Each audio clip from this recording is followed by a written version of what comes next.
किसान साथियों नमस्कार। आज की वीडियो में हम बतलाने वाले हैं अनार की उन्नत वैज्ञानिक खेती को आप किस विधि के द्वारा आप लगा सकते हैं। साथ ही में किसान साथियों इस वीडियो में अब बात करेंगे उन्नत किस्में और समय, जलवायु और तापमान की बात करेंगे। वहीं पर आपको बता दें किसान साथियों प्लांटेशन आपको कहाँ से परचेज करना चाहिए, प्लांट कैसा होना चाहिए, खास शेड्यूल की बात करेंगे।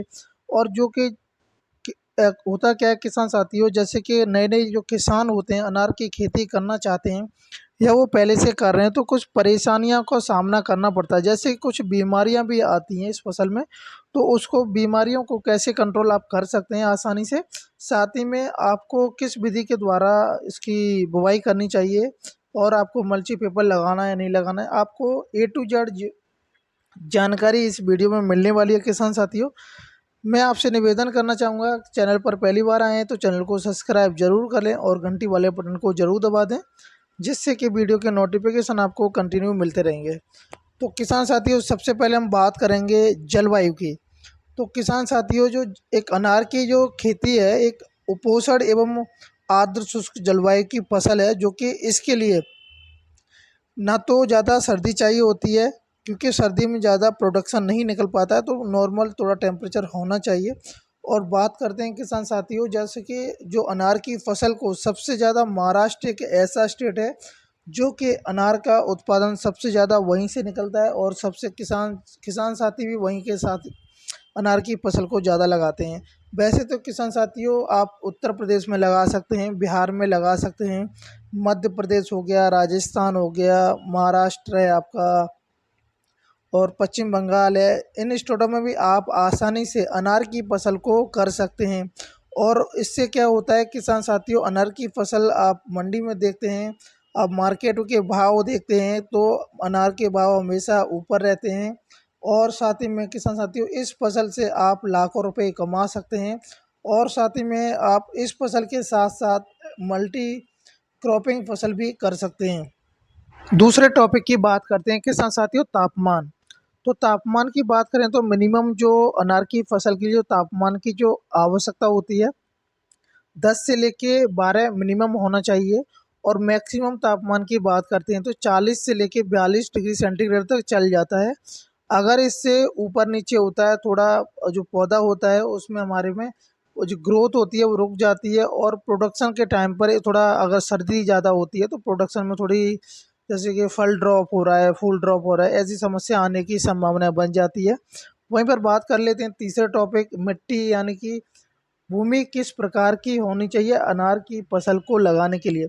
तो किसान साथियों अनार की फसल को वैसे तो आप सभी प्रकार की मिट्टी में आग लगा सकते हैं, वहीं पर अगर आपके जो खेत है उसमें अगर जल निकासी की अच्छी व्यवस्था है तो आपको कोई भी समस्या नहीं आएगी कि आप उस खेत में प्लांटेशन ना कर पाए अनार का। तो बात करते हैं किसान साथियों उन्नत किस्में। तो उन्नत किस्में जो मैं आपको बताने वाला हूँ जो कि इंटरनेशनल ब्रांड हैं, और साथ ही में किसान साथियों मैं आपको रिकमेंड करूँगा कि अगर आप जो उन्नत किस्में लगा रहे हैं वो अपने एक एरिया के अकॉर्डिंग भी सिलेक्ट करके लगा सकते हैं। जब आप पौधा खरीदते हैं किसान साथियों तो आप किसी भी ट्रस्टेबल यानी कि जो भरोसेमंद नर्सरी से ही प्लांट खरीदें। वो जो प्लांट खरीदना आपको ग्राफ्टिंग वाला प्लांट ही खरीदें, या फिर जो भरोसेमंद जो व्यापारी है उससे भी आप नर्सरी का परचेज कर सकते हैं। तो बात करते हैं उन्नत किस्में, आप ज्योति लगा सकते हैं, मृदुला आती है, और जो गणेश वैरायटी आती है ये भी अच्छी है, भगवा आती है और फूले भगवा है, और कंदारी अनार की किस्म आती है और जालौर आती है। ये सारी जो मैंने आपको किसान साथियों 7 वैरायटियों के नाम बताएं, ये काफ़ी अच्छी और अच्छा उत्पादन देने वाली उन्नत किस्म हैं। अब बात करते हैं किसान साथियों नेक्स्ट टॉपिक की। अगर हम ड्रिप सिस्टम लगाते हैं तो हमें, अगर उसमें ड्रिप सिस्टम लगा रहे हैं तो बेड भी बनाना पड़ेगा, तो उसके लिए आप मल्चिंग पेपर बिल्कुल भी नहीं लगाएं, आपको बिल्कुल भी आवश्यकता नहीं है। ड्रिप की बात करें किसान साथियों तो 20 mm की जो बटन वाली ड्रिप आती है उसको आप लगा सकते हैं। साथ ही में बेड की बात करेंगे तो बेड तो आप किसी भी बेड मेकर या बेड ड्राइजर की जो मशीन आती है उसी विधि के द्वारा आप बेड बना सकते हैं। जो बेड बनाएंगे आप, बेड की जो चौड़ाई आपको रखनी है 2.5 फीट आपको चौड़ाई रखनी है। और जो बेड की दूरी रखती है बेड से, बेड की दूरी 10 से 12 फीट मिनिमम होनी चाहिए।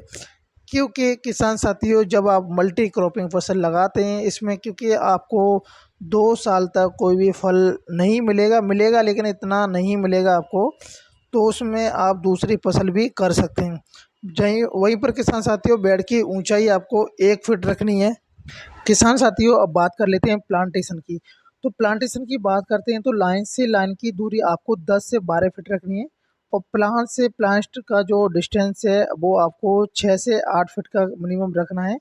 वहीं पर बात करते हैं किसान साथियों, जब आप पौधे की जो रोपाई करेंगे तो उससे पहले आपको जो गड्ढे की खुदाई करनी है, 1 बाई 1 का आपको गड्ढा खोद लेना है। वहीं पर जो आपको जो खाद की जो आवश्यकता पड़ेगी, तो गोबर की खाद आप प्रति पौधा की दर से हम आपको क्वांटिटी बता रहे हैं।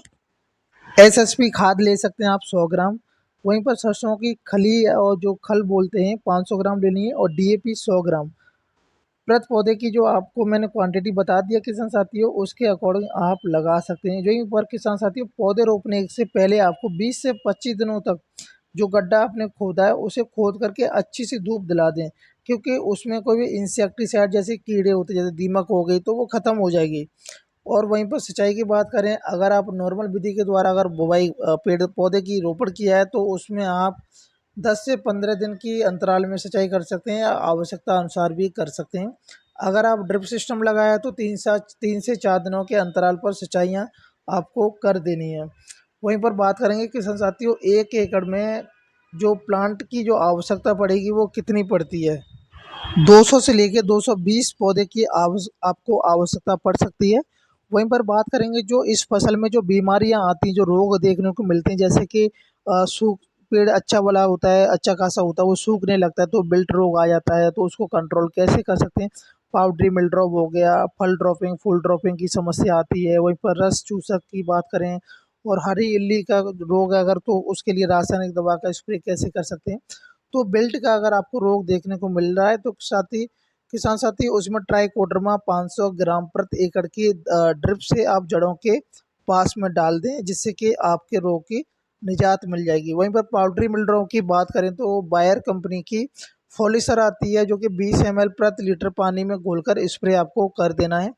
और फल और फूल की जो ड्रॉपिंग की समस्या है किसान साथी, तो उसके लिए आपको बायर कंपनी की प्लानोफिक्स आती है 50 ml ले लेनी है। वहीं पर या दूसरी गोदरेज की अनारखा 8 से 10 ml लेकर के 15 लीटर की जो टंकी आती है स्प्रे करने की, उसमें आप घोल के स्प्रे कर सकते हैं।